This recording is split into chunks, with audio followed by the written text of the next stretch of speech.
वीरो मंगलं गौतमो गणे मंगलं कुन्दकुन्दार्यो जैनधर्मोऽस्तु मंगलं सर्वमङ्गलमाङ्गल्यं सर्वकल्याणकारकं प्रधानं सर्वधर्माणां जैनं जयतु शासनं जैनं जयतु शासनं।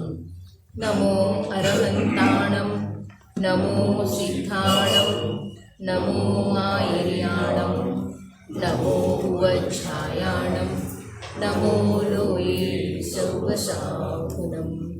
नमः समयसाराय स्वानुभूत्या चकासते चित्स्वभावाय भावाय सर्वभावान्तरक्षिणे सर्वभावान्तरक्षिणे।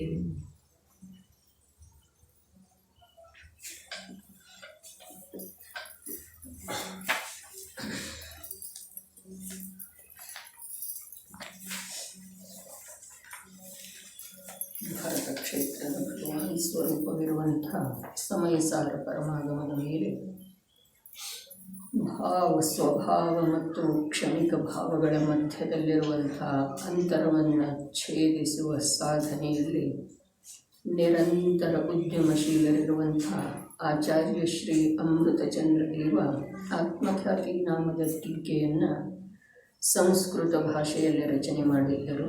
ಅದೇ ಟೀಕೆಯ ಮಧ್ಯದಲ್ಲಿ ಉದಿಸಿ ಬರುವಂಥ ಕಲಶರೂಪದ ಕಾವ್ಯಗಳ ಮೇಲೆ ರಾಜಮಲ್ಜಿ ಪಾಂಡೆ ನಾಮದ ಸಮ್ಯಕ್ ದೃಷ್ಟಿ ಮಹಾಪುರುಷ ಬಾಲಬೋಧಿನಿ ಎಂಬ ಹೆಸರಿನ ಟೀಕೆಯನ್ನು ಹಳೆಯ ಹಿಂದಿ ಭಾಷೆಯೊಳಗೆ ಸುಮಾರು 500 ವರ್ಷಗಳ ಪೂರ್ವದಲ್ಲಿ ರಚನೆ ಮಾಡಿದ್ದರು. ಅದರದೇ ಕನ್ನಡ ಸ್ವಾಧ್ಯಾಯ ನಡೀತಾ ಇದೆ. ಕರ್ತಾಕರ್ಮ ಅಧಿಕಾರದ ಅಂತಿಮ ಮಂಗಲಮಯ ಕಲಶ ಇದೆ. कर्ता कर्ता भवति यथा कर्म कर्मापि नैव ज्ञानं ज्ञानं भवति च यथा पुद्गलः पुद्गलोऽपि ज्ञानज्योतिर्ज्वलितम् अचलं व्यक्तम् अन्तस्ततोच्चैः चित्शक्तीनां निकरभरतो अत्यन्तगम्भीरमेतत्। एतत् ज्ञानज्योतिः तथा ज्वलितं ವಿದ್ಯಮಾನವಿರುವ ಶುದ್ಧ ಚೈತನ್ಯ ಪ್ರಕಾಶವು ಹೇಗಿತ್ತೋ ಹಾಗೆ ಪ್ರಕಟವಾಗಿದೆ. ಅದು ಹೇಗಿದೆ? ಅಚಲಂ, ಸ್ವರೂಪದಿಂದ ಎಂದೂ ಚಲಾಯಮಾನವಾಗುವುದಿಲ್ಲ. ಮತ್ತೆ ಹೇಗಿದೆ? ಅಂತಹ ವ್ಯಕ್ತಂ, ಅಸಂಖ್ಯಾತ ಪ್ರದೇಶಗಳಲ್ಲಿ ಪ್ರಕಟವಿದೆ. ಮತ್ತೆ ಹೇಗಿದೆ? ಉಚ್ಚೈ, ಅತ್ಯಂತ ಗಂಭೀರಂ, ಅನಂತದಿಂದ ಅನಂತ ಶಕ್ತಿಗಳು ವಿರಾಜಮಾನವಿವೆ. ಅಚಲಂ ಇದರದ್ದು ಸ್ವಲ್ಪ ನಿನ್ನೆ ಚರ್ಚೆ ಆದದ್ದಿತ್ತು. ತನ್ನ ಸ್ವರೂಪದಿಂದ ಅದು ಎಂದೂ ಚಲಾಯಮಾನ ಆಗುವುದಿಲ್ಲ. ಬೇಕಾದಂಥ ಸಂಯೋಗ ಇದೆ. ಕ್ಷೇತ್ರ ಕಾಲ ಭಾವಗಳಿಗೆ ಅನೇಕ ಪ್ರಕಾರದಿಂದ ಈ ಜೀವಕ್ಕೆ ಅನಾನುಕೂಲ ಆಗುವಂಥ ನಿಮಿತ್ತಗಳಿದ್ದಾವೆ. ಆದರೂ ಕೂಡ ಅನಂತ ಕಾಲದಿಂದ ನಿಗೋಧದಲ್ಲೇ ಇದ್ರೂ ಆ ಜೀವದ ಚೈತನ್ಯದ ಯಾವ ಶುದ್ಧ ಪ್ರಕಾಶ ಇದೆಯೋ ಅದು ತನ್ನ ಶುದ್ಧತ್ವವನ್ನು ಬಿಟ್ಟುಕೊಟ್ಟಿಲ್ಲ. ಅರ್ಥಾತ್ ಅದು ಅಚೇತನ ಆಗಿಲ್ಲ, ರಾಗರೂಪ ಆಗಿಲ್ಲ, ಮಲಿನ ಭಾವರೂಪ ಆಗಿಲ್ಲ, ಪಂಚಮ ಕಾಲ ರೂಪ ಆಗಿಲ್ಲ. ಯಾವುದೇ ಅನ್ಯ ರೂಪವನ್ನು ಅದು ತನ್ನ ಸ್ವರೂಪವನ್ನು ಬಿಟ್ಟುಕೊಟ್ಟ ಧಾರಣ ಮಾಡಲೇ ಇಲ್ಲ. ಅನ್ಯ ರೂಪದಿಂದ ಅದು ಪರಿಣಮನ ಮಾಡಲೇ ಇಲ್ಲ. ಯಾರ ಜೀವನದೊಳಗೆ ಪ್ರತ್ಯಕ್ಷ ಅದರದ ಪ್ರಕಟ ಅನುಭವ ಆಗಿದೆಯೋ ಅವರು ಹೇಳ್ತಾ ಇದ್ದಾರೆ, ಅದು ಅಚಲ ಇದೆ, ಸ್ವರೂಪದಿಂದ ಎಂದೂ ಚಲಾಯಮಾನ ಆಗಿಲ್ಲ ಅಂಥೇಳಿ. ಯಾವಾಗ ಅನುಭವದಲ್ಲಿ ಬರ್ತಿದೆ ಒಂದು ಶುದ್ಧ ಚೈತನ್ಯ ಮಾತ್ರ ಪ್ರಕಾಶ, ಒಂದು ಸಮಯದ ಯಾವ ಕಾಲಾವಧಿ ಇದೆ ಆ ಕಾಲಾವಧಿಯೊಳಗೆ ಪ್ರತಿಯೊಂದು ಜೀವದ ಯಾವ ಚೈತನ್ಯ ಸಾಮರ್ಥ್ಯ ಕಾರ್ಯರೂಪದಿಂದ ಪ್ರಗಟ ಇದೆ ಅದರೊಳಗೆ ಸಮಸ್ತ ಜೀವರುಗಳದ್ದು ಶುದ್ಧ ಚೈತನ್ಯ ಪ್ರಕಾಶ ವಿದ್ಯಮಾನ ಇದೆ. ನಿಗೋಧದಿಂದ ಹಿಡಿದು ಸಿದ್ಧಾವಸ್ಥೆಯವರೆಗಿನ ಸಮಸ್ತ ಜೀವರುಗಳಲ್ಲಿ ಶುದ್ಧ ಚೈತನ್ಯ ಪ್ರಕಾಶ ವಿದ್ಯಮಾನ ಇದೆ. ಮತ್ತು ಎಲ್ಲಿ ಅದು ವಿದ್ಯಮಾನ ಇದೆ ಅಲ್ಲೇ ಅದೇ ಸಮಯದೊಳಗೆ ಅದೇ ಶುದ್ಧ ಚೈತನ್ಯ ಪ್ರಕಾಶ ವಿಕಾರ ರೂಪ ಆಗಿದೆನೋ ಮತ್ತು ಅನುಭವದಲ್ಲೇನೋ ಬರ್ತಾ ಇದೆ. ಅದ್ಭುತ ಮಾತಿದೆ. ಶುದ್ಧ ಚೈತನ್ಯ ಪ್ರಕಾಶ ವಿದ್ಯಮಾನ ಇದೆ. ಯಾವ ಸಮಯದಲ್ಲಿ? ಪ್ರತಿ ಸಮಯದಲ್ಲಿ. ಯಾವ ಜೀವದ? ಪ್ರತಿಯೊಂದು ಜೀವದ. ಆದರೆ ಅನಂತ ಅನಂತ ಅನಂತ ಜೀವರುಗಳಿಗೆ ಆ ಚೈತನ್ಯ ಪ್ರಕಾಶ ಯಾವ ವಿದ್ಯಮಾನ ಇರುವ ಸಮಯದಲ್ಲೇನ ವಿಕಾರ ರೂಪದ ಪರಿಣಾಮನ ಮಾಡಿದೆ, ಅದರದೇ ಅನುಭವ ಅದಕ್ಕೆ ಆಗ್ತಾ ಇದೆ. ಬಸ್ ವಿಕಾರದ್ದೇ ಅನುಭವ ಆಗ್ತಾ ಇದೆ. ಆ ವಿಕಾರವನ್ನೇ ತಾನು ಅಂಥೇಳಿ ತಿಳಿತಾ ಇದೆ. ಅನುಭವದ ಮೂಲಕ ತಿಳಿತಾ ಇದೆಯೋ ಅಥವಾ ತಿಳಿಯುವಿಕೆಯ ಆಧಾರದಿಂದ ಅನುಭವ ಮಾಡ್ತಾ ಇದೆಯೋ ಇದೇನು ಭೇದ ಇಲ್ಲ. ಅದು ಅಭೇದ ಇದೆ. ತಿಳಿಯುವುದ ಮತ್ತು ಅನುಭವ ಮಾಡುವುದ. ಚೈತನ್ಯ ಶಕ್ತಿಯ ಒಂದು ಸಮಯದ ಯಾವ ಕಾರ್ಯರೂಪ ಇದೆಯೋ ವರ್ತಮಾನ ಕಾರ್ಯರೂಪ, ಅದರಲ್ಲೇ ಅದರ ಕಾರ್ಯ ಏನಿದೆ ಭಲೇ ವಿಕೃತ ಆಗಿದ್ರೂ ಕೂಡ, ಮುಂದಿನ ಮಾತಿದೆ ಈಗ, ಭಲೇ ವಿಕೃತ ಆಗಿದ್ರೂ ಕೂಡ ಅದರೊಳಗಿನ ಶುದ್ಧತೆ ವಿದ್ಯಮಾನನ ಇದೆ, ಅಭಾವ ಆಗಿಲ್ಲ. ಸರ್ವಥಾ ಅಭಾವ ಆಯಿತು ಅಂತಂದ್ರೆ ಪುನಃ ಅದ ಆ ರೂಪದಿಂದ ಪ್ರಗಟ ಆಗೋದನ್ನು ಸಾಧ್ಯ ಇಲ್ಲ. ಇದು ಪರ್ಯಾಯ ಸಾಮರ್ಥ್ಯದ ಮಾತು ಇದೆ. ಅಭೇದ ರೂಪದಿಂದ ವಸ್ತುವಿನ ಸ್ವರೂಪ ಇದೆ. ಭೇದ ಮಾಡಿದ ನಂತರ ಪರ್ಯಾಯ ಹೀಗಾಗಿದೆ. ಪರ್ಯಾಯದೊಳಗೆ ಚೈತನ್ಯನ ಇದೆ, ವಿದ್ಯಮಾನ ಇದೆ. ಪರ್ಯಾಯ ಅಚೇತನಂತೂ ಆಗಿಲ್ಲ, ಪರ್ಯಾಯ ಜಡ ಅಂತೂ ಆಗಿಲ್ಲ. ಇನ್ನೂ ಸ್ಪಷ್ಟ ಹೇಳಿದರೆ ಪರ್ಯಾಯದೊಳಗ ರಾಗ ಇದೆ, ಅಧಿಕ ಇದೆ, ಪ್ರಚುರ ರೂಪದಿಂದ ಇದೆ. ಆದರೆ ಆ ಪ್ರಚುರ ರೂಪದಿಂದ ಪ್ರಗಟ ಇರುವಂಥ ಯಾವ ರಾಗ ಇದೆಯಲ್ಲ, ಆ ರಾಗದ ಅನುಭವ ಆ ಜೀವನಿಗೆ ಅಭೇದ ರೂಪದಿಂದ ಆಗುತ್ತಿದೆ.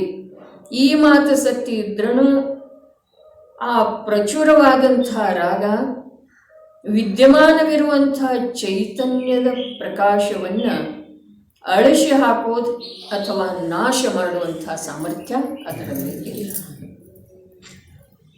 ಯಾವಾಗ ಅನುಭವ ಆಯಿತು ಆ ವೇಳೆದೊಳಗ ಆ ಜೀವ ಹೇಳ್ತಾ ಇದ್ದಾನೆ, ಇದು ಅಚಲನೆ ಇದೆ, ಯಾವಾಗೂ ಇದು ಚಲಾಯಮಾನ ಆಗಿಯೇ ಇಲ್ಲ, ಹೇಗಿತ್ತೋ ಹಾಗೇ ಇದೆ.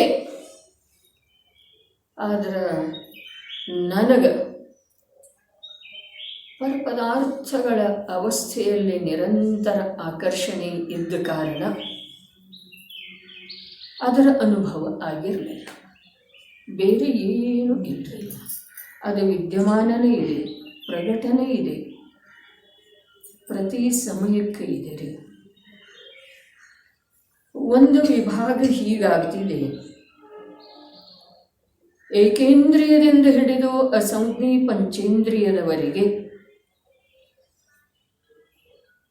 ಅದರದ ವಿದ್ಯಮಾನತೆ ನ್ಯೂನಾಧಿಕ ರೂಪದಿಂದ ಇದ್ರೂ ಕೂಡ, ಅದರದ ಅಭಾವ ಸರ್ವಥಾ ಆಗಿರದೇ ಇದ್ರೂ ಕೂಡ, ಆ ಅವಸ್ಥಾ ವಿಶೇಷಗಳಲ್ಲಿ ಅದರದ ಆ ರೂಪದ ಅನುಭವ ಆಗೋದನ್ನ ಒಂದು ಪ್ರಕಾರದ ಯೋಗ್ಯತೆ ಇರುವುದಿಲ್ಲ ಆ ಅವಸ್ಥೆಗಳಿಗೆ. ಯಾವ ಅವಸ್ಥೆಗಳಿಗೆ? ಏಕೇಂದ್ರಿಯದಿಂದ ಅಸಂಜ್ಞಿ ಪಂಚೇಂದ್ರಿಯದವರೆಗೆ.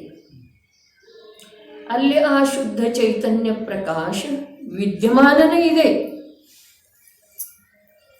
ಬಾಹ್ಯದೊಳಗೆ ಆ ಚೈತನ್ಯ ಪ್ರಕಾಶದ ಕಾರ್ಯ ಮಾಡುವ ರೀತಿಯಲ್ಲಿ ನ್ಯೂನಾಧಿಕತೆ ಇದೆ.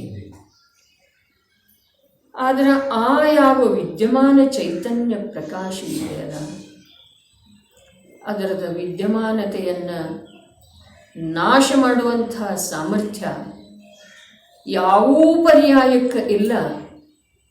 ಆದರೆ ಅದನ್ನು ಆ ರೂಪದಿಂದ ಅನುಭವ ಮಾಡುವಂತಹ ಸಾಮರ್ಥ್ಯ ಮಾತ್ರ ಸಂಜ್ಞಿ ಪಂಚೇಂದ್ರಿಯಕ್ಕನೇ ಇದೆ. ತಿಳಿದ್ರೆ ಎಂಥದೇ ಮಲಿನ ರೂಪದ ಕಾರ್ಯ ಆಗ್ತಾ ಇದ್ರೂ ಕೂಡ ಆ ಮಲಿನತೆಯೊಳಗೆ ಇಂಥ ಶಕ್ತಿ ಇಲ್ಲ ಅದರದ ಅಭಾವನ ಮಾಡಿಬಿಡಬಹುದು. ಈ ಪ್ರಕಾರದ ಶಕ್ತಿ ಆ ಮಲಿನತೆಯೊಳಗೆ ಇಲ್ಲ. ಅದು ನಿರಂತರ ಹೆಚ್ಚು ಕಡಿಮೆ ಭಿನ್ನ ಭಿನ್ನ ರೂಪದಿಂದ ಮಲಿನ ಆಗ್ತಾ ಇದೆ. ಆ ಪ್ರಕಾರದ ಅನುಭವ ಅದು ಆ ಜೀವಕ್ಕೆ ಆಗ್ತಾ ಇದೆ. ಇದೆಲ್ಲ ಮಾತು ಸತ್ಯ ಇದೆ. ಇದರ ಜೊತೆಗೆ ಇನ್ನೊಂದು ಮಾತು ಸತ್ಯ ಇದೆ. ಅದರದ ಅನುಭೂತಿ ಆ ರೂಪದಿಂದ ಪಡೆಯುವ ಯೋಗ್ಯತೆ ಅಂತೂ ಒಂದು ಸಂಜ್ಞಿ ಪಂಚೇಂದ್ರಿಯಕ್ಕನೇ ಅಂಥೇಳಿ ನಮ್ದು ತಮ್ದ ವಿಶೇಷತೆ ಇದೆ. ವಿಶೇಷತೆ ಎಷ್ಟು ಇದೆಯಲ್ಲ ಅಷ್ಟು ವಿಶೇಷ ಕಾರ್ಯದ ಜವಾಬ್ದಾರಿ ಕೂಡ ಇದೆ. ದುರ್ಬಲ ಮನುಷ್ಯನಿಗೆ ವಿಶೇಷ ಕಾರ್ಯ ಮಾಡುವಂಥ ಯೋಗ್ಯತೆನೇ ಇರುವುದಿಲ್ಲ ಅಂಥೇಳಿ ಅವನ ಕಡೆಯಿಂದ ಏನು ಅಪೇಕ್ಷೆ ಮಾಡೋದಿರುವುದಿಲ್ಲ. ಅದೇ ಪ್ರಕಾರ ಅಸಂಜ್ಞಿ ಪಂಚೇಂದ್ರಿಯದವರೆಗೆ ಈ ಜೀವ ಧಾರಣ ಮಾಡಿದಂಥ ಯಾವ ಅವಸ್ಥೆಗಳಿದ್ದು ಅಲ್ಲಿ ಅದರದ ಆ ರೂಪದ ಅನುಭವ ಆಗಲಿಲ್ಲ. ಯಾವುದರದ ವಿದ್ಯಮಾನವಿರುವಂಥ ಶುದ್ಧ ಚೈತನ್ಯ ಪ್ರಕಾಶದ ಅಲ್ಲಿ ಅಪೇಕ್ಷಣೆ ಮಾಡೋದಿಲ್ಲ. ಅಲ್ಲಿ ಆಗಲಿಲ್ಲ, ಅದು ದೋಷ ಅಲ್ಲ. ಅನುಭವ ಆಗಲಿಲ್ಲ, ಅದು ದೋಷ ಅಲ್ಲ. ಆದರೆ ಇಲ್ಲಿ ಆಗ್ತಾ ಇಲ್ಲಲ್ಲ, ಅದು ದೋಷ ಇದೆ, ಅಪರಾಧ ಇದೆ. ತಿಳಿತಾನೆ? ಇಲ್ಲಿ ಆಗ್ತಾ ಇಲ್ಲಲ್ಲ, ಸಾಮರ್ಥ್ಯ ಇದೆ, ಆದರೆ ಆಗ್ತಾ ಇಲ್ಲ, ಇದು ಅಪರಾಧ ಇದೆ. ಈ ಅಪರಾಧದ ಫಲ ಅನಂತ ಸಂಸಾರ ಇದೆ.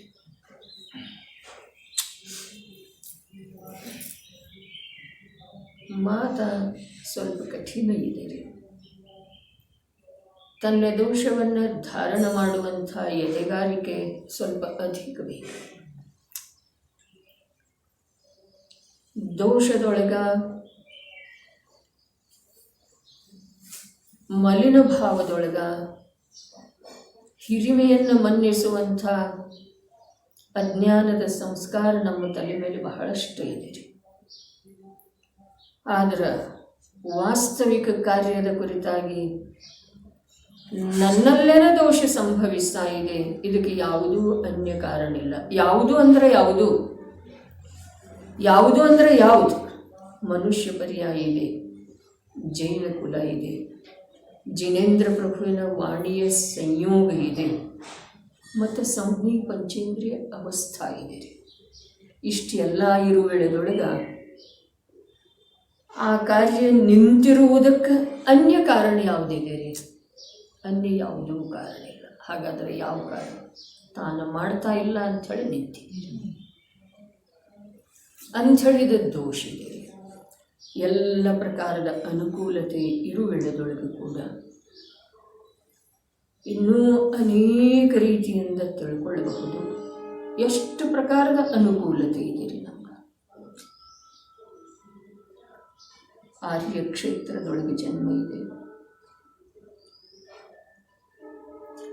ಬಾಹ್ಯದೊಳಗ ತನ್ನ ಸ್ವರೂಪವನ್ನು ಅನಾದಿ ಕಾಲದಿಂದ ಆಗದೇ ಇರುವಂಥ ತನ್ನ ಕಾರ್ಯ ಆಗದೇ ಇರುವಲ್ಲಿ ಯಾವ ಯಾವ ನಿಮಿತ್ತಗಳಿದ್ದು ಅವುಗಳ ಸ್ವರೂಪವನ್ನು ಎಲ್ಲವನ್ನೂ ತಿಳ್ಕೊಳ್ಳುವಂಥ ಒಂದು ಜ್ಞಾನದ ಕ್ಷಯೋಪಶಮ ನಮಗೆ ಪ್ರಗಟ ಇದೆ. ಒಂದು ಜ್ಞಾನದ ಕ್ಷಯೋಪಶಮದ ಪ್ರಗಟತೆಯೊಳಗನ ಈ ಜೀವ ಆ ಒಂದು ತನ್ನ ಅಪೂರ್ವ ಕಾರ್ಯವನ್ನು ಮಾಡೋದು ಸಾಧ್ಯ ಇದೆ. ಅನಾರ್ಯ ದೇಶದೊಳಗೆ ಜನ್ಮ ಆಗ್ತಿತ್ತು, ಅಜೈನ ಪರಂಪರೆಯೊಳಗೆ ಜನ್ಮ ಆಗ್ತಿತ್ತು, ಹಿಂಸಾಮೂಲ ಜೀವನೋಪಾಯ ಇರುವಂಥ ಪರಂಪರೆಗಳಲ್ಲಿ ಜನ್ಮ ಆಗ್ತಿತ್ತು. ಈ ಮಾತುಗಳನ್ನು ಕೇಳುವಂಥ ಅವಸರನ ಪ್ರಾಪ್ತ ಆಗತಿರಲಿಲ್ಲ. ಅಂತಂದ್ರೆ ಆ ಕಾರ್ಯ ಆಗದೇ ಇದ್ರೆ ಒಂದು ವೇಳೆಗ ಒಂದಿಷ್ಟು ನಮ್ಮನ್ನು ನಾವು ನಿರಪರಾಧಿ ಅಂಥೇಳಿ ಹೇಳಬಹುದಾಗಿದ್ರೆ. ತಿಳಿತಾ ಇದೆಯಲ್ಲ? ಹಾಗಾದ್ರೆ ಅವೆಲ್ಲವೂ ಹೊರಗ ಅನುಕೂಲ ಇದ್ದಾವೆ, ಪ್ರಾಪ್ತಿ ಇದ್ದಾವೆ. ಹಾಗಾದ್ರೆ ನಮ್ಮನ್ನು ನಾವು ನಿರಪರಾಧಿ ಯಾವ ರೀತಿಯಿಂದ ಸಿದ್ಧ ಮಾಡೋದ್ರಿ? ಯಾವ ರೀತಿಯಿಂದ ನಾವು ತಪ್ಪಿಸಿಕೊಳ್ಳಲಿಕ್ಕೆ ಸಾಧ್ಯ ಇದೆ, ನಿರಪರಾಧಿ ಅಂದುಕೊಳ್ಳಲಿಕ್ಕೆ ಸಾಧ್ಯ ಇದೆ? ಹಾಗಾದ್ರೆ ನಾವೇನಿದ್ದೇವೆ? ಮಹಾಪರಾಧಿ. ಒಂದು ಸಮಯದ ಪರ್ಯಾಯದೊಳಗೆ ಈಗ ನಮಗೆ ಅವೆರಡೂ ಭೇದ ತಿಳಿತಾ ಇದ್ದಾವೇನಿಲ್ಲ? ಪರ್ಯಾಯ ಅರ್ಥಾತ್ ದ್ರವ್ಯದಿಂದ ಭಿನ್ನ ಇಲ್ಲ. ದ್ರವ್ಯ ಯಾವುದಕ್ಕಂತಾರೋ? ಗುಣ ಪರ್ಯಾಯಗಳ ಸಮೂಹಕ್ಕನ ದ್ರವ್ಯ ಅಂತಾರೆ. ಹಾಗಾದರೆ ಯಾವ ಪರ್ಯಾಯ ಇದೆಯಲ್ಲ ಆ ಪರ್ಯಾಯ ದ್ರವ್ಯದಿಂದ ಭಿನ್ನ ಇಲ್ಲ. ದ್ರವ್ಯ ಶುದ್ಧ, ಗುಣ ಶುದ್ಧ, ಪರ್ಯಾಯದೊಳಗೆ ಮಾತ್ರ ಅಶುದ್ಧಿ ಇದೆ ಅಂಥೇಳಿ ಯಾವ ಮಾತಿದೆ ಅಲ್ಲ, ಆ ಮಾತ ಆಗಮದ ವಚನ ಇರಬೇಕು ಅಥವಾ ಬಹಳ ಕೆಳಗಿನ ಭೂಮಿಗಿದ್ದು ಇದೆ. ದ್ರವ್ಯ ಶುದ್ಧ, ಗುಣ ಶುದ್ಧ, ಪರ್ಯಾಯದೊಳಗೆ ಮಾತ್ರ ಅಶುದ್ಧಿ ಇದೆ. ಇದು ಸತ್ಯ ಇದೆಯೇನು? ಪರ್ಯಾಯದೊಳಗೂ ಕೂಡ ಶುದ್ಧಿ ಇದೆ. ಪರ್ಯಾಯದೊಳಗೂ ಕೂಡ ಶುದ್ಧಿ ಇದೆ. ಪರ್ಯಾಯದೊಳಗೂ ಕೂಡ ಶುದ್ಧಿ ಇದೆ ಅಂಥೇಳಿ ಭೇದವನ್ನು ಬಿಟ್ಟ ನಂತರ ಯಾವ ದ್ರವ್ಯ ಗುಣ ಮತ್ತು ಪರ್ಯಾಯಗಳ ಸಮೂಹ ರೂಪದ ಅಭೇದ ವಸ್ತು ಇದೆಯೋ ಅದರಲ್ಲಿ ತ್ರಿಕಾಲ ಶುದ್ಧತೆ ಇದೆ ಅಂಥೇಳಿ ಯಾವ ಮಾತಿದೆ ಅದರದ ಸ್ವಲ್ಪ ಸೂಕ್ಷ್ಮತೆಯಿಂದ ಅವಲೋಕನೆ ಮಾಡಿ ಪರ್ಯಾಯದೊಳಗೆ ಶುದ್ಧಿ ಇದೆ, ದ್ರವ್ಯ ಗುಣದ ಜೊತೆಗೆ ಅಭೇದವಿರುವಂಥ ಯಾವ ಪರ್ಯಾಯ ಇದೆ ಆ ಪರ್ಯಾಯ ಅಶುದ್ಧ ಇರಲಿಕ್ಕೆ ಸಾಧ್ಯನೇ ಇಲ್ಲ. ಹಾಗಾದರೆ ಶುದ್ಧ ಇದೆ, ಅವಶ್ಯವಾಗಿ ಶುದ್ಧ ಇದೆ.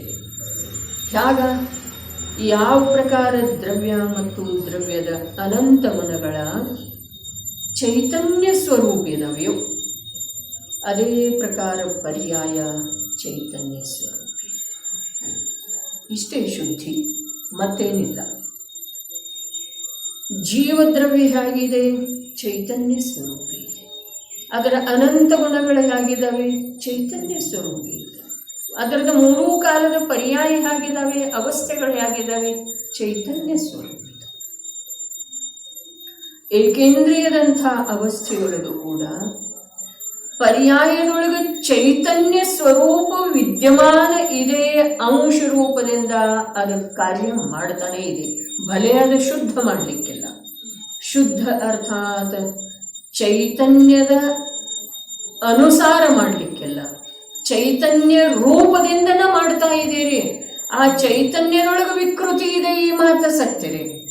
ಈ ಸೂಕ್ಷ್ಮತೆಯನ್ನು ನಾವು ಸ್ವಯಂ ನಮ್ಮ ಚಿಂತನ ಮಂಥನದಿಂದ ಪ್ರತ್ಯಕ್ಷ ನೋಡಲಿಕ್ಕೆ ಬೇಕ್ರಿ.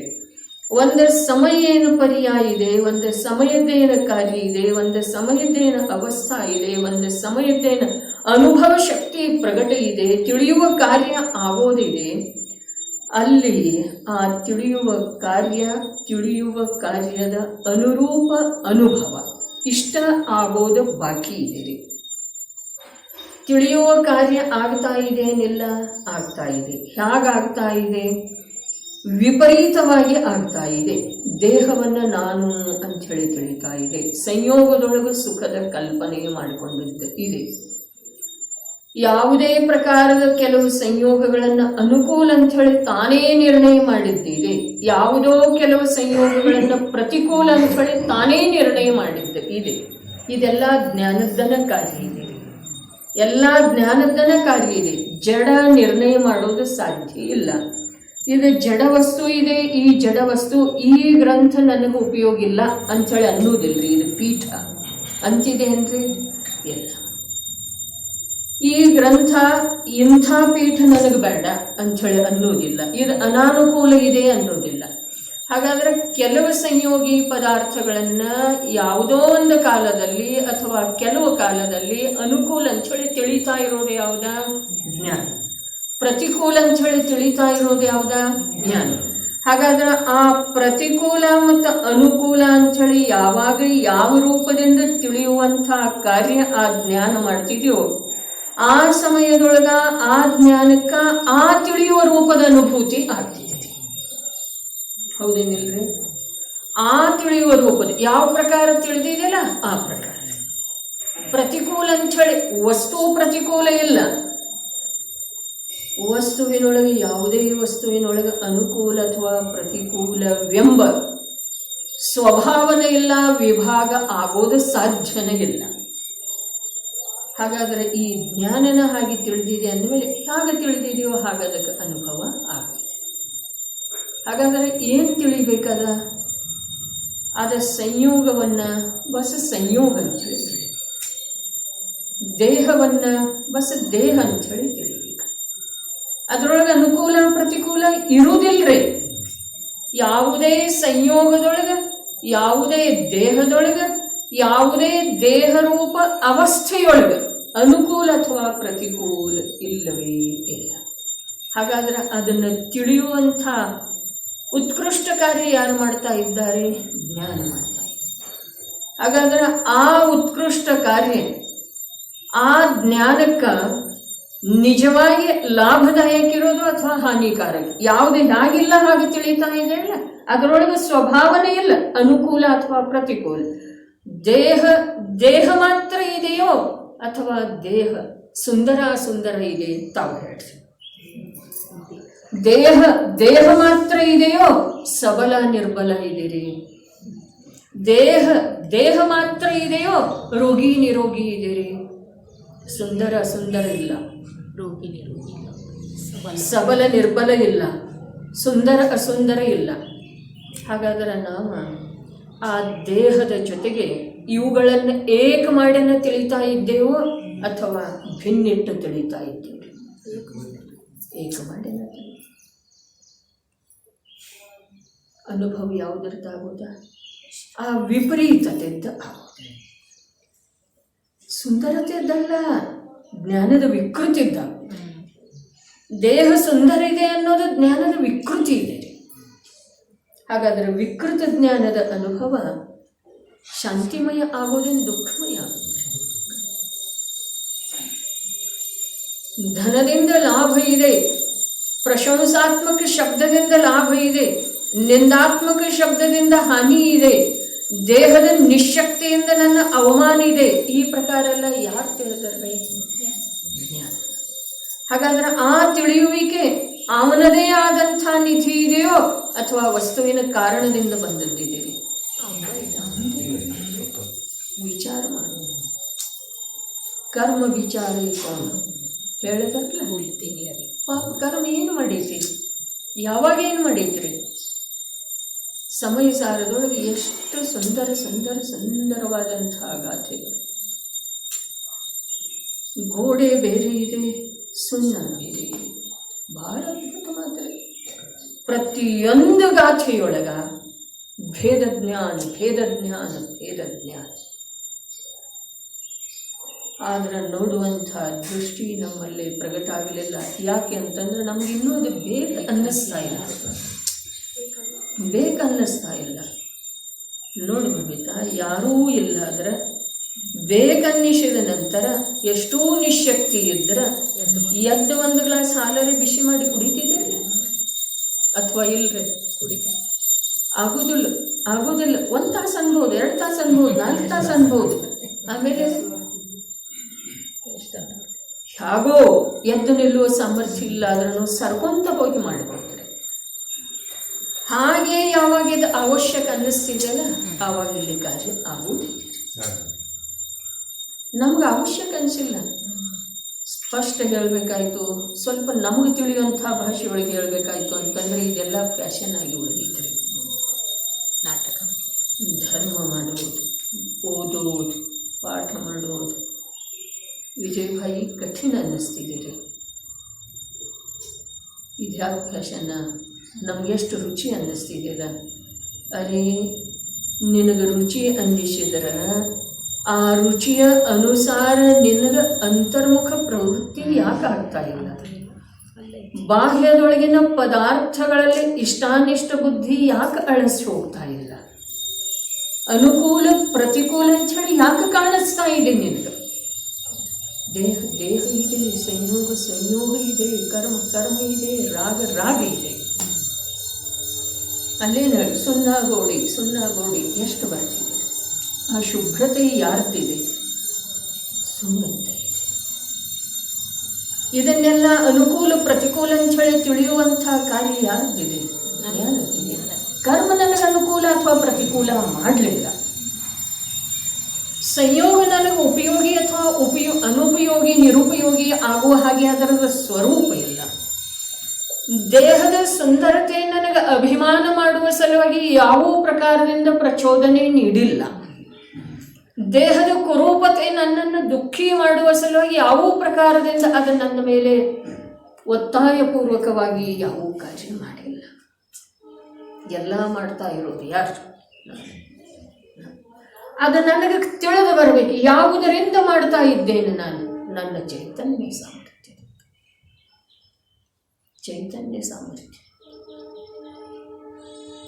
ಹಿಂದೆ ಚರ್ಚೆ ಆದದ್ದು ಒಂದು ಚೈತನ್ಯ ಸಾಮರ್ಥ್ಯದ ಅಭಾವ ಮಾಡಿದರೆ, ಸ್ವಲ್ಪ ಸಮಯ ಅಭಾವ ಮಾಡಿದರೆ ಅಥವಾ ಗೌಣ ಮಾಡಿದರೆ ನಮಗೆ ಯಾವುದು ನಂದಲ್ಲ, ಇಷ್ಟ ಅನಿಷ್ಟ, ಹರ್ಷ ವಿಷಾದ ಅನಿಸೋ ಸಾಧ್ಯತೆ ಇದೆ. ನನ್ನಲ್ಲಿ ಚೈತನ್ಯನೇ ಇಲ್ಲ. ಯಾವ ಜನ ಮಂದಿರದ ಕುರಿತು ಉಲ್ಲಾಸ ಆಗಬಹುದು? ಅದು ವಿಚಾರ ಮಾಡುವುದ್ರಿ ಸ್ವಲ್ಪ ಸಮಯ ಗಮನಿಟ್ಟ. ಹಾಗಾದ್ರೆ ಇದೆಲ್ಲ ನನಗೆ ಅನ್ನಿಸ್ತಾ ಇದೆಯಲ್ಲ, ಇದು ಚೈತನ್ಯದ ಕಾರಣದಿಂದ ಅನ್ನಿಸ್ತಾ ಇದೆ. ವಸ್ತುವಿನ ಕಾರಣದಿಂದ ಅಲ್ಲ ಅನ್ನುವುದರ ನಿರ್ಣಯ. ನನ್ನಲ್ಲೇ ಪ್ರತಿ ಸಮಯಕ್ಕೆ ಯಾವ ಥರದ ಸಂವೇದನ ಆಗ್ತಾ ಇದೆ, ನನ್ನಲ್ಲೇ ಪ್ರತಿ ಸಮಯಕ್ಕೆ ಯಾವ ಥರದ ವಿಕೃತಿ ಆಗ್ತಾ ಇದೆ, ನನ್ನಲ್ಲೇ ಪ್ರತಿ ಸಮಯಕ್ಕೆ ಯಾವ ಥರದ ಖೇದ ವಿಷಾದದ ಅನುಭೂತಿ ಆಗ್ತಾ ಇದೆ. ಅದಕ್ಕೆ ವಿಶ್ವದ ಯಾವೊಂದು ಪದಾರ್ಥ ಅಥವಾ ಪದಾರ್ಥದ ಅವಸ್ಥೆ ಅಂಶ ಮಾತ್ರ ಕೂಡ ಕಾರಣ ಇಲ್ಲ. ಎಲ್ಲ ನನ್ನ ಕಾರಣದಿಂದ ನನಗೆ. ಜ್ಞಾನಿಗಳಿಗೆ ಯಾವ ನಿರಂತರ ನಿರಾಕುಲ ಶಾಂತಿ ವಿಶ್ವದಿಂದ ಪರಮ ನಿರಪೇಕ್ಷ ಭಾವ ವರ್ತಿಸ್ತಾ ಇದೆ, ಅದು ಅವರದೇ ಕಾರಣದಿಂದ. ಜ್ಞಾನಿಗಳಿಗೆ ವ್ಯವಸ್ಥೆ, ನರಕದಲ್ಲಿ ಸಮ್ಯಕ್ ದೃಷ್ಟಿ ಜೀವಕ್ಕೆ ವ್ಯವಸ್ಥೆ ಬೇರೆ ಇರೋದಿಲ್ಲರಿ. ಸಮ್ಯಕ್ ದೃಷ್ಟಿ ಜೀವಗಳೆಲ್ಲ ಒಂದು ಕಡೆ ಹುಟ್ಟುತ್ತಾರೋ ಈಗ ಮಾತಿಲ್ಲ. ಅಥವಾ ಸಮ್ಯಕ್ ದರ್ಶನ ಆದ ನಂತರ ಅವರನ್ನೆಲ್ಲ ಒಯ್ದು ಆ ಶಾಲೆಯೊಳಗಿಡ್ತಾರೋ ಹೀಗೆ ಮಾತಿಲ್ಲ. 3 ಲೋಕದ ವ್ಯವಸ್ಥೆ ಹೇಗಿದೆ ಹಾಗೇ ಇದೆ. 3 ಲೋಕದ ವ್ಯವಸ್ಥೆ ಹೇಗಿದೆ ಹಾಗೇ ಇದ್ರೂ ಕೂಡ ಜೀವರುಗಳ ಅನೇಕ ಪ್ರಕಾರದ ಭಾವ ನಿಯಮಸಾರದಲ್ಲಿ ನಿಜ ಭಾವನಾ ನಿಮಿತ್ತಂ ಅಂಥೇಳಿ ಯಾವ ಮಹಾನ್ ಶ್ರುತದ ರಚನೆ ಮಾಡಿದರು ಭಗವಾನ್ ಕುಂದಾಚಾರ್ಯ ದೇವ್. ಅವರೇನು ಹೇಳಿದರು? ನಾನಾ ಜೀವ, ನಾನಾ ಲಬ್ಧಿ, ನಾನಾ ಭಾವ, ನಾನಾ ಪ್ರಕಾರದ ಕರ್ಮ. 3 ಲೋಕದ ಸ್ವರೂಪ ಹೇಗಿದೆ ಹಾಗೇ ಇದೆ ರೀ. 3 ಕಾಲದಲ್ಲೂ ಹಾಗೇ ಇದೆ. ಅರೆ ಮತ್ತು ಉತ್ಸರ್ಪಿಣಿ ಅವಸರ್ಪಿಣಿ ಇವೆಲ್ಲ ಎಲ್ಲ ನೋಡ್ರಿ, ಅವೆಲ್ಲ ಏನದವು ಅಂತಂದ್ರೆ ಅವೆಲ್ಲ ಕ್ಷಣಿಕ ಅವಸ್ಥೆ. ಮೂರು ಲೋಕದ ವ್ಯವಸ್ಥೆ ಮೂರು ಕಾಲದಲ್ಲೂ ಒಂದೇ ರೀತಿ ಇದೆ, ಅರ್ಥಾತ್ ಅದು ಚೈತನ್ಯ ಸ್ವರೂಪಿ ಆತ್ಮನಿಂದ ಭಿನ್ನ ಇದೆ. ಚೈತನ್ಯದ ಪ್ರಕಾಶದೊಳಗೆ ಯಾವುದೇ ಪ್ರಕಾರದ ಬಾಧೆಯನ್ನೊಡ್ಡುವಂಥ ಸಹಾಯ ನೀಡುವಂಥ ಸಾಮರ್ಥ್ಯ ಮೂರು ಲೋಕದ ಯಾವ ಪದಾರ್ಥಕ್ಕೆ ಯಾವ ಕಾಲದೊಳಗೆ ಇಲ್ಲ. ಇಷ್ಟು ನಿಶ್ಚಿತ ನಿರ್ಣಯ ಆದ ನಂತರ ನಾವು ಯಾವುದರ ವಿಶ್ವಾಸದ ಮೇಲೆ ಪರದ ಕಡೆಗೆ ನೋಡ್ಕೊಂತ ಕೂಡುವುದ್ರೆ, ಪರದ ಆಧಾರ ತಗೊಂಡು ಕೂಡೋದು ಅರಹಂತರ ನನ್ನ ಕಲ್ಯಾಣ ಮಾಡ್ತಾರೋ. ದೇಹದೊಳಗೆ ಶಕ್ತಿ ಇತ್ತು ಅಂತಂದ್ರೆ ನನಗೆ ವ್ರತ ತಪಸ್ಸ ಇವೆಲ್ಲ ಆಗ್ತಾವು. ದೇಹದ ಶಕ್ತಿಗೆ ಮತ್ತು ವ್ರತ ರೂಪದ ಪರಿಣಾಮಕ್ಕೆ ಸಂಬಂಧ ಏನಿದೆ ರೀ? ಏನಿದೆ? ಮತ್ತಲ್ಲಿ ಸಂಯೋಗ ದೃಷ್ಟಿನ ಮತ್ತು ನಿಮಿತ್ತಾಧೀನ ಕಾರ್ಯದ ಕುರಿತು ಏನಿದೆ? ಅಭಿಲಾಷೆನ ಏನಾಯಿತು ಹೇಳ್ರಿ. ದೇಹ ಏನು ಮಾಡ್ತಿದ್ದೀರಿ? ದೇಹದ ಶಕ್ತಿ ದೇಹದೊಳಗಿದೆ. ಜೀವದ ಪರಿಣಾಮದ ಶಕ್ತಿ, ಶ್ರದ್ಧೆಯ ಶಕ್ತಿ, ಜ್ಞಾನದ ಶಕ್ತಿ ಇವೆಲ್ಲ ಜೀವದೊಳಗದವು. ಜೀವದ ಪ್ರದೇಶದಿಂದ ಅವು ಭಿನ್ನ ಇಲ್ಲ. ಅದನ್ನೇ ಇಲ್ಲಿ ಎರಡನೇ ಪದಖಂಡದೊಳಗೆ ಹೇಳ್ತಾ ಇದ್ದಾರೆ, ಎರಡನೇ ವಿಶೇಷಣದೊಳಗೆ ಹೇಳ್ತಾ ಇದ್ದಾರೆ. ವ್ಯಕ್ತಂ ಎಲ್ಲಿದೆ ಅದು? ಅಂತಹ ವ್ಯಕ್ತಂ ಅಸಂಖ್ಯಾತ ಪ್ರದೇಶಗಳಲ್ಲಿ ಪ್ರಕಟವಿದೆ. ಏನ? ಜೀವದ ಯಾವ ಚೈತನ್ಯ ಪ್ರಕಾಶ ಇದೆಯಲ್ಲ ಅದು ಅಸಂಖ್ಯಾತ ಪ್ರದೇಶದೊಳಗ ಪ್ರಕಟವಿದೆ. ಅಂತಹ ಅಂದರೆ ಕೊನೆಯವರೆಗೆ ಅದರದೆಷ್ಟು ಪ್ರದೇಶ ಅದಲ್ಲ ಅಲ್ಲಿಯವರೆಗೆಲ್ಲ, ಅದರ ಹೊರಗಿಲ್ಲ. ಅದರಿಂದ ಜೀವದ ಪ್ರದೇಶವನ್ನು ದಾಂಟಿ ಉದ್ಗಲದ ಪ್ರದೇಶದೊಳಗ ಅದರ ಕಾರ್ಯ ನಡೆಯುವುದಿಲ್ಲ. ಉದ್ಗಲ ಈ ಜೀವದ ಚೈತನ್ಯ ಪ್ರಕಾಶಯುಕ್ತ ಪ್ರದೇಶದೊಳಗ ಪ್ರವೇಶ ಪಡೆಯುವ ಸಾಧ್ಯತೆ ಇಲ್ಲ. ಈ ಪ್ರಕಾರ ಭದ್ರವಾದಂಥ ವಜ್ರದ ಗೋಡೆ ಭಿನ್ನ ಭಿನ್ನ ದ್ರವ್ಯಗಳ ಪರಸ್ಪರದ ಮಧ್ಯದಲ್ಲಿ ಇದೆ ಅಂದ ಮೇಲೆ ನಮಗೆ ತಿಳ್ಕೊಳ್ಳಿಕ್ಕೆ, ವಿಶ್ವಾಸ ಮಾಡಲಿಕ್ಕೆ ತೊಂದರೆ ಇದೆ, ಅನುಕೂಲನ ಆಗೋದಿದ್ದೀರಿ? ಅನುಕೂಲನ. ಹಾಗಾದ್ರೆ ನಾವು ಯಾಕೆ ನಮ್ಮ ಅನುಕೂಲಕರವಾದಂಥ ಕಾರ್ಯದೊಳಗ ನಾವು ತೊಡಗುತ್ತಾ ಇಲ್ಲ? ಯಾಕೆ ಯಾಕೆ ಯಾಕೆ ಅನ್ನೋ ಪ್ರಶ್ನೆ ಪದೇ ಪದೇ ನಮ್ಮನ್ನು ನಮ್ಮ ಕುರಿತಾಗಿ ಎಚ್ಚರಗೊಳಿಸ್ತಾ ಇತ್ತು ಅಂತಂದ್ರೆ ಒಂದು ವೇಳೆಕ ಎಚ್ಚರ ಆಗೋದು ಸಂಭಾವನೆ ಇದೆ. ಚೈತನ್ಯದ ಪ್ರಕಾಶ ಏನಿದೆ ಅದು ಶುದ್ಧ ಆಯಿತು ಅಂಥೇಳಿ ಹೇಳಿಲ್ರಿ. ಮತ್ತೊಂದಿಷ್ಟು ವಿಷಯದ ಸ್ಪಷ್ಟತೆ, ಶುದ್ಧ ಆಯಿತು ಅಂಥೇಳಿ ಹೇಳಿಲ್ಲ. ಶುದ್ಧ ಚೈತನ್ಯದ ಪ್ರಕಾಶ ವಿದ್ಯಮಾನ ಇದೆ ಅಂಥೇಳಿ ಹೇಳಿದರು. ಅದು ಹೇಗಿದೆಯೋ ಹಾಗೆ ಪ್ರಕಟ ಆಯ್ತಂತೆ, ಶುದ್ಧ ಆಯ್ತಂತೇಳಿ ಹೇಳಿದರು. ಯಾಕೆ ಅಂತಂದರೆ ಅದು ಅಶುದ್ಧ ಆಗಿಲ್ಲ. ಯಾವುದು ಅಶುದ್ಧ ಆಗಿಲ್ಲ? ದ್ರವ್ಯನ ಪರ್ಯಾಯ ಇದೆ, ಅದರಲ್ಲಿ ಭೇದ ಮಾಡುವ ಅವಶ್ಯಕತೆ ಇಲ್ಲ. ವಸ್ತುವಿನಲ್ಲಿ ಭೇದ ಇಲ್ಲ. ತಿಳಿಯುವ ಸಲುವಾಗಿ ಅನಾರ್ಯನಿಗೆ ಸಮಯ ಸಾರದಲ್ಲಿ ಬರ್ತಿದ್ದಲ್ಲ 8ನೇ ಗಾಥೆ, ಅನಾರ್ಯನಿಗೆ ಅನಾರ್ಯ ಭಾಷೆಯಲ್ಲಿ ಹೇಳಿದೆ ಈ ಮಾತು ಸತ್ಯ. ಆದರೆ ಅನಾರ್ಯ ಭಾಷೆಯಲ್ಲಿ ಹೇಳುವುದು ಮಾತ್ರ ಇದೆ, ಸ್ವಯಂ ಅನಾರ್ಯ ಆಗೋದಿಲ್ಲ ಅಂತ ಹೇಳಿದ್ದಾರೆ. ಬಹಳ ಅದ್ಭುತ ಮಾತು.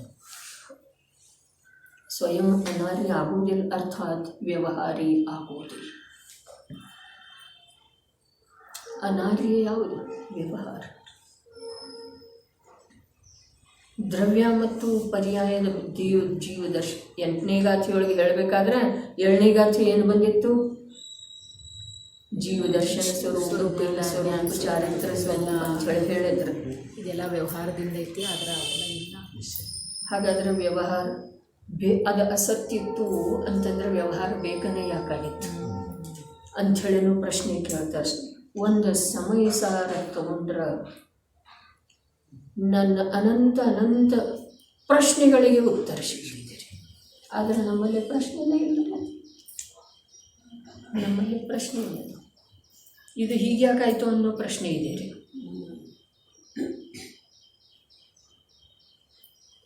ಏನಾಯ್ತು? भारी जी आपल्या एका पद्यामध्ये म्हणतात ब्रह्मनियमित.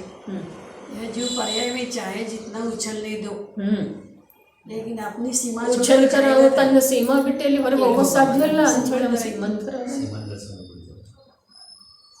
ಸೀಮಂಧರ ನಾಮದ ಯಾವ ಪೂರ್ವವಿದೆ ಕ್ಷೇತ್ರದೊಳಗೆ ತೀರ್ಥಂಕರ ಹೆಸರಿದೆ ಅಲ್ಲ, ಆ ಮಾತಲ್ಲ. ಪ್ರತಿಯೊಬ್ಬ ಆತ್ಮ ಸೀಮಂಧರ, ಪ್ರತಿಯೊಂದು ದ್ರವ್ಯ, ಪ್ರತಿಯೊಂದು ವಸ್ತು ಜಡಚೇತನ. ಅದು ಎಷ್ಟು ಏನು ಮಾಡ್ತಿದೆ ಮಾಡಲಿ, ಅದನ್ನೇ ಇಲ್ಲಿ ಹೇಳಿದ್ರಲ್ಲ ಅಚಲ. ಅದು ತನ್ನ ಸ್ವಭಾವದಿಂದ ಚಲಾಯಮಾನ ಆಗಿದೆ. ಬೇಕಾದಷ್ಟು ಉಚ್ಚಲು ಮಾಡಿದ್ರೂ ಕೂಡ ಅದು ತನ್ನ ಸ್ವಭಾವದಿಂದ ಉಚ್ಚಲಕರ ಜಾಯಿಗ ಅದ ಎಲ್ಲ ಹೋಗಿದ್ರಲ್ಲ, ತನ್ನ ಸೀಮೆಯನ್ನು ದಾಟಿ ಹೊರಗೆ ಹೋಗೋ ಸಾಧ್ಯನೇ ಇಲ್ಲ. ಅದಕ್ಕೆ ಹೇಳ್ತಲ್ಲ, ನಾವು ಯಾವ್ಯಾವುದ್ರ ಮೇಲೆ ಎಷ್ಟೆಷ್ಟು ರಾಗ ದ್ವೇಷ ಮಾಡ್ತೇವೋ, ಆದರೆ ಆ ರಾಗ ದ್ವೇಷ ಎಲ್ಲವೂ ಈ ಚೈತನ್ಯದ ಪ್ರಕಾಶವನ್ನು ದಾಟಿ ಆ ವಸ್ತುವನ್ನು ಸ್ಪರ್ಶ ಮಾಡೋದನ್ನೇ ಇಲ್ಲರಿ. ಯಾವ ವಸ್ತುವಿನ ಸಲುವಾಗಿ ಮಾಡ್ತಾ ಇದ್ದೇವಲ್ಲ ಆ ವಸ್ತುವನ್ನು ಸ್ಪರ್ಶ ಮಾಡೋದು. ಇದ್ದದ್ದನ್ನು ಇದ್ದ ಹಾಗೆ ಅನೇಕ ವಿಧದಿಂದ ತಿಳಿಸಿಕೊಡುವುದೇ ಪ್ರತಿಭಾ ಅಂತಾರೆ. ತಿಳಿಸಿಕೊಡುವಂಥವರನ್ನೇ ಜ್ಞಾನಿ ಅಂತಾರೆ. ಹೊಸದೇನಿಲ್ಲರೆ ಏನು ಇದೆ ಅದೇ. ಇಲ್ಲಿ ಹೇಳಿದ ಚೈತನ್ಯ ಪ್ರಕಾಶ, ಶುದ್ಧ ಚೈತನ್ಯ ಪ್ರಕಾಶ. ಶುದ್ಧ ಚೈತನ್ಯ ಪ್ರಕಾಶ ಅಂಥೇಳಿ ಹೇಳುವಂಥ ಯಾವ ಒಂದು ಅಕ್ಷರಗಳ ಸಮೂಹ ಇದೆಯೋ ಅದರೊಳಗೆ ಯಾವುದರ ಕಡೆಗೆ ಸಂಕೇತ ಮಾಡಲಾಗಿದೆ, ಯಾವುದರ ಕಡೆಗೆ ಬೆರಳು ತೋರಿಸಲಾಗಿದೆ, ಶುದ್ಧ ಚೈತನ್ಯ ಪ್ರಕಾಶ. ಶುದ್ಧ ಆಗುವ ಮಾತಿಲ್ಲ. ದ್ರವ್ಯ ಶುದ್ಧ, ಗುಣ ಶುದ್ಧ, ಪರ್ಯಾಯದಲ್ಲಿ ಮಾತ್ರ ಅಶುದ್ಧಿ ಇದೆ ಅಂಥೇಳಿ ಹೇಳಿದರೆ ಅವ ಅನಾರ್ಯನಿಗೆ ಹೇಳುವ ಮಾತಿದೆ ರೀ ಅದ. ಅನಾರ್ಯನ ಭಾಷೆ ಇದೆ ರೀ ಅದ.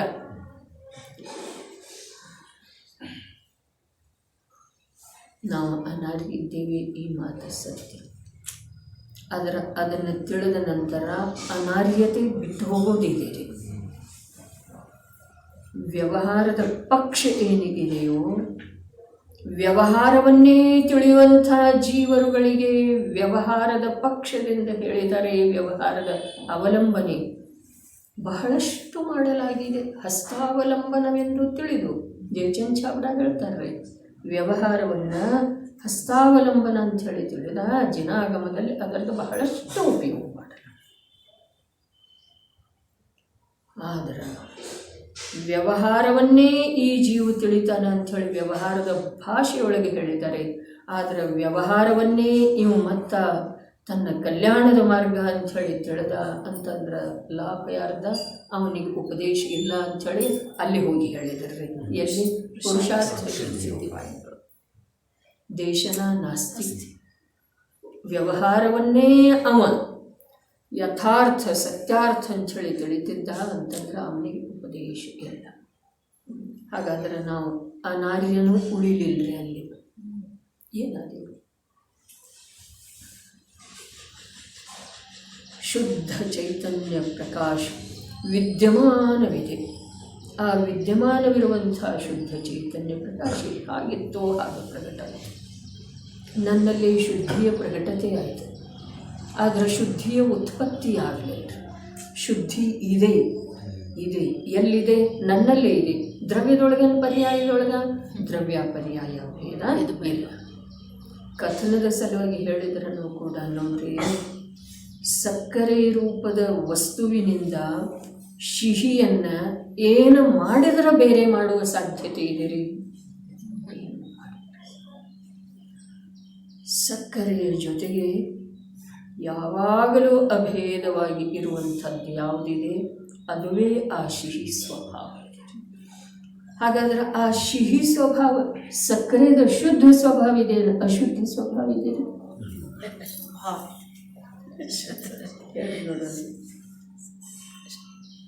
ಸಿಹಿ ಸ್ವಭಾವ, ಸಕ್ಕರೆಯ ಶುದ್ಧ ಸ್ವಭಾವ ಇದೆ, ಅಶುದ್ಧ ಸ್ವಭಾವ. ಶುದ್ಧದ ಮಹತ್ವನೇ ಇಲ್ಲ. ಸ್ವಭಾವದೊಳಗೇನು ಶುದ್ಧ ಅಶುದ್ಧ. ಅದೇ ಪ್ರಕಾರ ಜೀವದ ಸ್ವಭಾವದೊಳಗೆ ಚೈತನ್ಯನೇ ಇದೆ ಅಂದಮೇಲೆ ಅದು ಅಶುದ್ಧ ಆಗೇ ಇಲ್ಲ. ಅದು ಶುದ್ಧ ಅಂಥೇಳಿ ಇಲ್ಲಿ ಹೇಳೋದು ಕೂಡ, ಶುದ್ಧ ಅಂಥೇಳಿ ಹೇಳೋದು ಕೂಡ ಒಂದು ಅಪೇಕ್ಷಾದಿಂದ ಅದನ್ನು ಕೆಳಗಿಳಿಸಿ ಹೇಳಿದ ಹಾಗೆ ಇದೆ. ಅದನ್ನು ಎಲ್ಲಿದೆಯಲ್ಲ ಆ ಸ್ಥಾನದಿಂದ ಕೆಳಗೆ ತಗೊಂಡು ಹೇಳಿದ ಹಾಗೆ ಇದೆ. ಕಲಂಕ ಇದೆ ಅಂಥೇಳಿ ಹೇಳ್ಬೋದ್ರಿ. ಚೈತನ್ಯ ಇದೆ ರೀ, ಅದರೊಳಗೆ ಶುದ್ಧ ಅಶುದ್ಧ ಎಲ್ಲಿಂದ ಮಾಡ್ತೀವಿ? ಚೈತನ್ಯ ಸ್ವಭಾವದಿಂದ, ತನ್ನ ಚೈತನ್ಯ ರೂಪದಿಂದ ಎಂದೂ ವಿಚಲಿತ ಆಗುವುದಿಲ್ಲ. ಎಲ್ಲಿದೆ ಅದ ಚೈತನ್ಯ? ಆತ್ಮನ ಅನಂತ ಗುಣಗಳಲ್ಲಿ, ಮೂರೂ ಕಾಲದ ಪರ್ಯಾಯಗಳಲ್ಲಿ ವ್ಯಾಪ್ತ ಇದೆ. ಹೊರಗೇನೂ ಮಾಡುವುದಿಲ್ಲ, ಒಳಗ ಅದರದ ಕಾರ್ಯ ಯಾವಾಗೂ ನಿಲ್ಲುವುದಿಲ್ಲ. ಹೊರಗೇನೂ ಮಾಡುವುದಿಲ್ಲ ಯಾವಾಗೂ, ಅದರ ಒಳಗದರದ ಚೈತನ್ಯ ರೂಪದಿಂದ ಪ್ರಕಾಶಿತ ಆಗುವಂತಹ ಕಾರ್ಯ ಅಮಾವಾಸ್ಯೆ ಇದ್ರೂ ನಿಲ್ಲುವುದಿಲ್ಲ, ರಾತ್ರಿ ಹೊತ್ತು ಇದ್ರೂ ನಿಲ್ಲುವುದಿಲ್ಲ, ಮಳೆ ಸುರಿತಾ ಇದ್ರೂ ನಿಲ್ಲುವುದಿಲ್ಲ, ಮೋಡ ಮುಸುಕಿದ್ರೂ ನಿಲ್ಲುವುದಿಲ್ಲ. ಸರಿಯಾದ ಪ್ರಕಾರ ಇಲ್ಲಿ ಅನುಕೂಲದ ಉದಯ ಇದ್ರೂ ನಿಲ್ಲುವುದಿಲ್ಲ, ಪ್ರತಿಕೂಲದ ಉದಯ ಇದ್ರೂ ನಿಲ್ಲುವುದಿಲ್ಲ, ರೋಗಗ್ರಸ್ತ ಆಗಿದ್ರೂ ನಿಲ್ಲುವುದಿಲ್ಲ, ದರಿದ್ರಾಗಿದ್ರೂ ನಿಲ್ಲುವುದಿಲ್ಲ, ಯಾರೂ ಸಹಾಯಕರಿಲ್ಲದಿದ್ರೂ ನಿಲ್ಲುವುದಿಲ್ಲ, ಮೂರು ಲೋಕೆಲ್ಲ ನಮಿಸ್ತಾ ವಂದನೆ ಮಾಡ್ತಾ ಇದ್ರೂ ನಿಲ್ಲುವುದಿಲ್ಲ.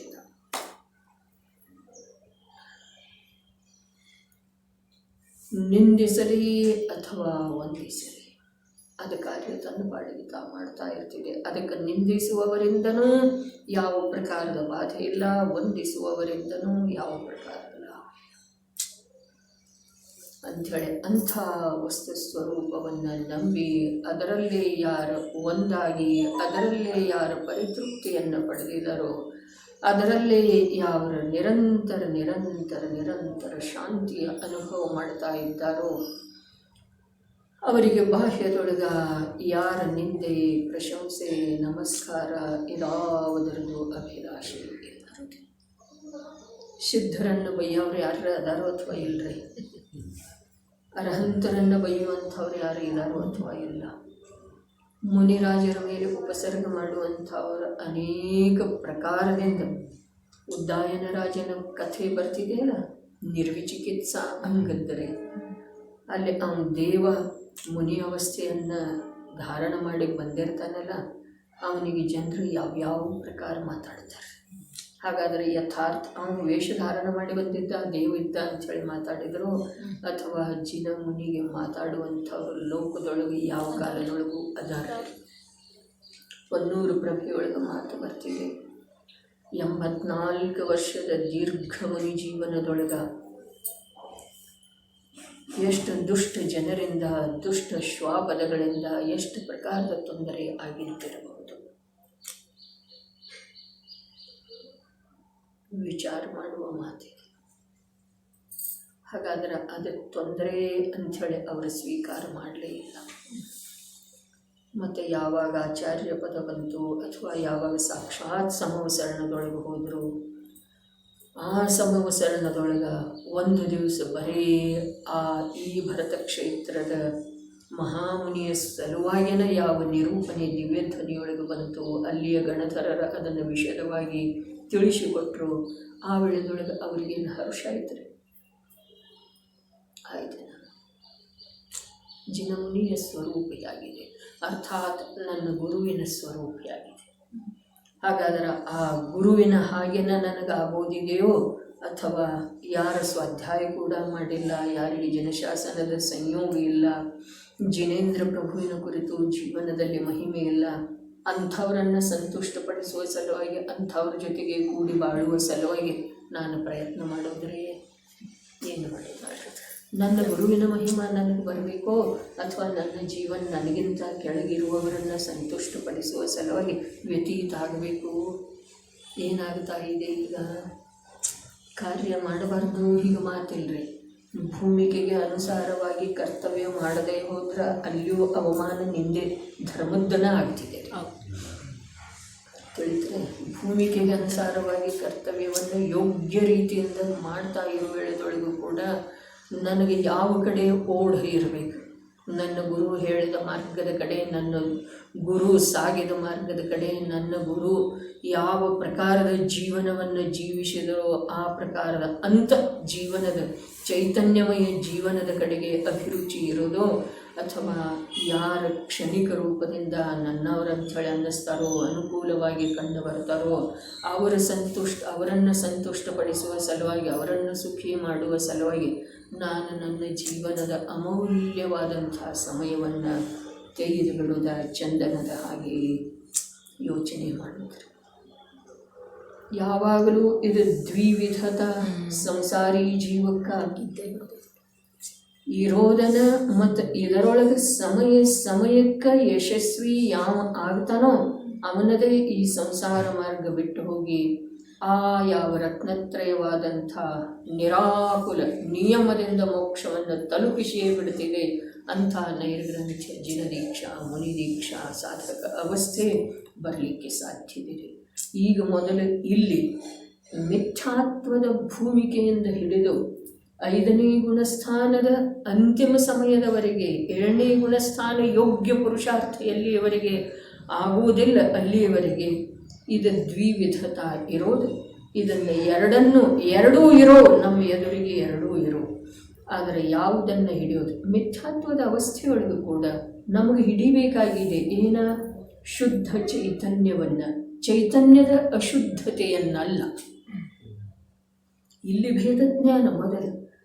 ಚೈತನ್ಯ ಯಾವುದು ಪ್ರಗಟ ಇದೆಯಲ್ಲ ಅದರೊಳಗೆ ಚೈತನ್ಯವನ್ನು ಹಿಡಿಯೋದಿದೆ ವಿನಃ ಚೈತನ್ಯದ ಯಾವ ರೂಪ ಆಗಿದೆಯಲ್ಲ, ಕ್ಷಣಿಕ ಕಾಣಿಸ್ತಾ ಇದೆ, ಅನುಭವದಲ್ಲಿ ಬರ್ತಾ ಇದೆಯಲ್ಲ, ಅದನ್ನು ಹಿಡ್ಕೊಳ್ಳೋದಿಲ್ಲ. ಅದನ್ನು ಬಿಡುವ, ಅದರಿಂದ ನಿವೃತ್ತಾಗುವ, ಅದರಿಂದ ದೂರ ಸರಿಯುವ, ಅದರಿಂದ ಹಿಂದೆ ಸರಿಯುವ, ಅದರಿಂದ ತಟಸ್ಥ ಉಳಿಯುವ ಅಭ್ಯಾಸ ನಿರಂತರ ಬೇಕು. ಯಾವಾಗೂ ಸಂಸಾರಿ ಜೀವಕ್ಕೆ ಇಂಥದ್ದೊಂದು ವಿಶಿಷ್ಟ ಮೋಕ್ಷ ಮಾರ್ಗ, ಸುಂದರವಾದಂಥ ಮೋಕ್ಷ ಮಾರ್ಗ ತನ್ನಷ್ಟಕ್ಕೆ ತಾನೇ ಸಿಕ್ಕಿ ಬಿಡುವುದಿಲ್ಲ. ಸುಂದರನೇ ಇದೆ, ಆದರೆ ಅದನ್ನು ಪ್ರತಿ ಸಮಯಕ್ಕೆ ನೋಡಿ ಜಯಿಸಬೇಕಾಗ್ತದೆ. ಯಾವುದೇ ಚೈತನ್ಯದ ಒಂದು ಸಮಯದ ನಮ್ಮಲ್ಲಿ ಪ್ರಗಟ ಕಾಜಿ ಇದೆಯೋ ಅಲ್ಲೇ ಆ ಕಾರ್ಯದೊಳಗೆ ಯಾವ ರೂಪ ಕಾಣಿಸ್ತಾ ಇದೆ ಅದು ನಾನು ಅನ್ನೋದಕ್ಕಿಂತ ಆ ಕಾರ್ಯ ಮಾಡುವಂಥ ಅಥವಾ ಮಾಡಿರುವಂಥ ಯಾವ ಚೈತನ್ಯ ಇದೆಯೋ ಅದರ ಕಡೆಗೆ ನಮ್ಮ ದೃಷ್ಟಿ ಬೇಕು. ಇದನ್ನು ಅದರ ಸಲುವಾಗಿನ ಸಮಯ ಸಾರಕ್ಕೇನಂದ್ರು ದೃಷ್ಟಿ ಪ್ರಧಾನ ಗ್ರಂಥ. ಎಲ್ಲ ಇರೋದು ಆದರೆ ನಿಂದ ನೋಡು, ನಿನ್ನದನ್ನು ನೋಡು, ನಿನಗೆ ಹಿತಕರ ಯಾವುದಿದೆ ನೋಡು, ನಿನ್ನದೇ ಯಾವುದು ಅಧಿಕಾರ ಯಾವುದರ ಮೇಲೆ ನಿನ್ನ ನಡೀತಿದೆಯೋ ಅದನ್ನು ನೋಡು, ನಿನ್ನ ಅಧಿಕಾರ ಯಾವುದರ ಕುರಿತಾಗಿ ನಡೆಯಬಹುದಾಗಿದೆಯೋ ಅದನ್ನು ನೋಡು. ಅದು ಬೇಕಾದರೆ ಸಮೂಹದ ಮಧ್ಯದೊಳಗೆ ಅಂಶರೂಪ ಇರಬಹುದು, ಅಥವಾ ಅನೇಕ ಎಳೆಗಳುಳ್ಳ ಒಂದು ಹುರಿಯೊಳಗ ಒಂದೇ ಎಳೆ ಇರಬಹುದು. ಆದರೆ ಅದನ್ನು ನೋಡಲಿಕ್ಕೆ ಬರ್ತಿದೆಯೋ ಅಥವಾ ಇಲ್ಲ. ಗಾಜಿನ ತುಂಡ ಒಂದು ಬುಟ್ಟಿ ತುಂಬ ಅದರೊಳಗೆ ಒಂದು ಸಣ್ಣ ಮಣಿಕೆ ಇದೆ.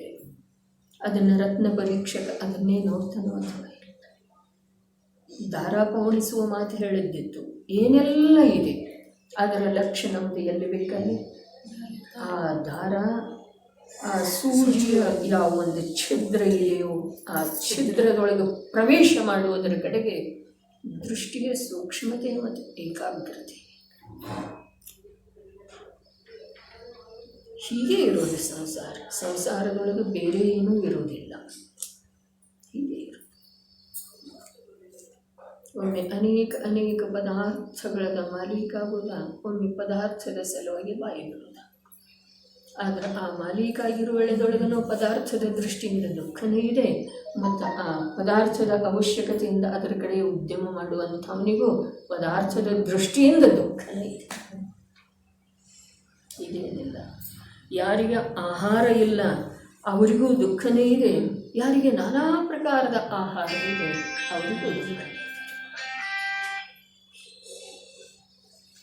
ಯೋಚನೆ ಮಾಡುವುದು.